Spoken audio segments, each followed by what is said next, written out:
قدیم مصر کے لوگوں کا خیال تھا کہ موت کے بعد انسان ایک لمبے سفر پر نکل جاتا ہے۔ ان کا خیال تھا کہ یہ سفر بہت گھٹن ہوتا ہے، جس میں وہ سورج کی دیوتا کی کشتی پر سوار ہو کر ہال آف ڈبل ٹروتھ تک پہنچتا ہے۔ اساطیر کے مطابق سچائی کا پتہ لگانے والے اس حال میں روح کے عمل کو جانچا جاتا ہے اور اس کی بنیاد پر فیصلہ کیا جاتا ہے۔ یہاں حق اور انصاف کی دیوی کی قلم کے وزن کا موازنہ انسان کے دل کے وزن سے کیا جاتا ہے۔ قدیم مصریوں کا خیال تھا کہ انسان کے سارے اچھے اور برے اعمال اس کے دل پر لکھے ہوتے ہیں۔ اگر انسان نے ایمانداری سے زندگی گزاری ہے تو اس کی روح کا وزن پینک کی طرح ہلکا ہوگا اور اسی مصری خدایا وسائر کی جنت میں سدا کے لیے جگہ مل جائے گی۔ مصر کی اس قدیم ملفوظے کی ایک جھلک سن 1907 میں Journal of the American Society for Psychic Research میں شائع ہونے والی ایک تحقیق میں پائی گئی ہے۔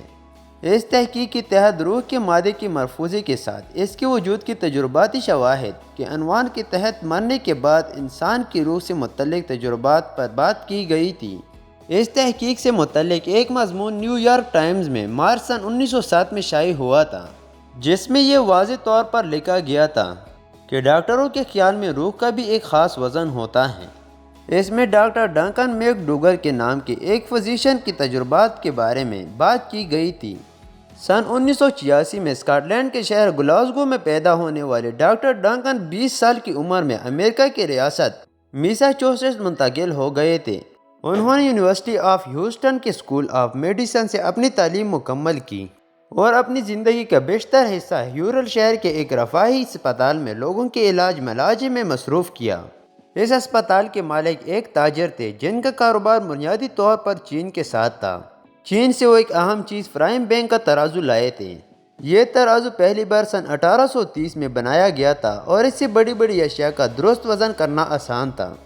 ڈاکٹر ڈنکن جہاں کام کرتے تھے وہاں آئے دن لوگوں کی موت واقع ہوتی اور ہسپتال میں وزن کرنے والی مشین دیکھ کر ان کے ذہن میں انسانی روح کا وزن کرنے کا خیال آیا۔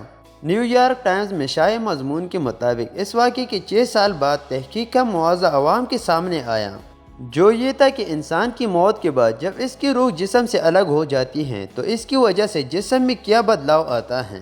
ان کی تحقیق کا مقصد قدیم مصریوں کے اعتقاد کو ثابت کرنا یا مصر کے دیوی دیوتاؤں کے بارے میں کچھ جاننے کے لیے نہیں تھا، لیکن تحقیق کا موضوع اس قدیم عقیدے سے مطابقت رکھتا تھا۔ آپ سمجھ سکتے ہیں کہ انہوں نے اپنی تحقیق کی ابتدا ہی اس بات سے کی کہ مرنے کے بعد روح انسانی جسم سے جدا ہو جاتی ہے، یعنی وہ روح کے ہونے یا نہ ہونے پر سوال نہیں کر رہے تھے، لیکن ان کی تحقیق کے نتیجے میں سائنس سطح پر اس چیز کو تسلیم کرنے کا امکان موجود تھا۔ ڈاکٹر ڈنکن میک ڈوگل نے ایک خاص طرح کا بستر بنایا جس کا وزن بہت ہلکا تھا اور اسے ہسپتال میں موجود بڑے ترازو پر فٹ کیا۔ انہوں نے ترازو کا توازن اس طرح بنایا کہ اس کے ایک اونس سے بھی کم، یعنی ایک اونس تقریباً 28 گرام وزن کیا جا سکتا ہے۔ جو لوگ شدید بیمار ہوتے یا جن کے بچنے کی کوئی امید نہیں ہوتی، انہیں اس مخصوص بستر پر لٹایا جاتا اور ان کی موت کے عمل کو باریک بینی کے ساتھ دیکھا جاتا۔ جسم کے وزن میں کسی قسم کی تبدیلی کو وہ اپنے نوٹ بک میں لکھتے تھے۔ اس دوران وہ یہ فرض کرتے ہوئے وزن کا حساب بھی لگاتے کہ جسم میں پانی، خون، پسینے، پخانے، پیشاب یا آکسیجن نائٹروجن کی سطح میں تبدیلی آئے گی۔ ان کی تحقیق میں مزید 4 ڈاکٹران کے ساتھ کام کر رہے تھے اور سبھی الگ الگ اعداد و شمار رکھتے تھے۔ ڈاکٹر ڈنکن نے دعویٰ کیا کہ جب کوئی شخص اپنی آخری سانس لیتا ہے تو اس کا جسم میں آدھا یا سوا اونس وزن میں کم ہو جاتا ہے۔ ڈاکٹر ڈنکن کا کہنا تھا کہ جس وقت جسم غیر فعال ہو جاتا ہے، اس لمحے ترازو کا پلڑا تیزی سے نیچے آ جاتا ہے۔ ایسا لگتا ہے کہ جسم سے اچانک کوئی چیز نکل گئی ہے۔ ڈاکٹر ڈنکن کے مطابق انہوں نے یہ تجربہ 15 کتوں کے ساتھ بھی کیا اور ان میں نتائج منفی تھے۔ انہوں نے کہا کہ کتوں کی موت کے وقت اس کے جسمانی وزن میں کوئی تبدیلی نہیں دیکھی گئی۔ انہوں نے اس تجربے کے نتائج کو اس طرح بیان کیا کہ موت کے وقت انسان کی جسمانی وزن میں تبدیلی آتی ہے کیونکہ ان کی جسم میں روح ہوتی ہے، لیکن کتوں کے جسم میں کوئی تبدیلی نہیں ہوتی کیونکہ ان کے جسم میں کوئی روح نہیں ہوتی ہے۔ 6 سال تک جاری رہنے والا اس تجربے میں صرف 6 معلومات پر تحقیق کی گئی۔ ایک مسئلہ یہ بھی تھا کہ 2 ڈاکٹروں کے ڈیٹا کو تحقیق میں شامل نہیں کیا گیا تھا۔ ایک نے کہا کہ ہمارے ترازو پوری طرح سے ایڈجسٹ نہیں ہوئے تھے اور ہمارے کام پر بیرونی لوگ کافی اعتراض کر رہے تھے۔ جبکہ دوسرے معالج نے کہا کہ تفتیش درست نہیں تھی۔ ایک مریض کی بستر پر لٹائے جانے کے بعد 5 منٹ کے اندر ہی موت ہو گئی۔ جب اس کی موت ہوئی تو اس تک میں نے ترازو کو مکمل طور پر ایڈجسٹ نہیں کیا تھا۔ اس سے مین تحقیق کا نتیجہ صرف 4 مریضوں یعنی 4 معلومات پر ہی مبنی تھا۔ اس میں بھی 3 صورتوں میں موت کے فوراً بعد جسمانی وزن پہلے اچانک کم ہوا اور پھر کچھ عرصے بعد اس میں اضافہ ہوا۔ چوتھی صورت میں پہلے جسم کا وزن اچانک کم ہوا پھر بڑھ گیا اور ایک بار پھر اس میں کمی واقع ہوئی۔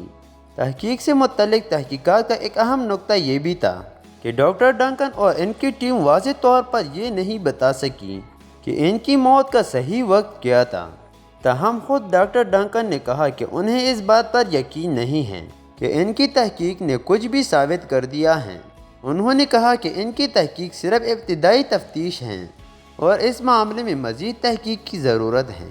سائنس طبقہ نے صرف ان کی تحقیقی نتائج کو قبول کرنے سے انکار کیا بلکہ ان کے تجربے کی صداقت کو قبول کرنے سے بھی انکار کر دیا۔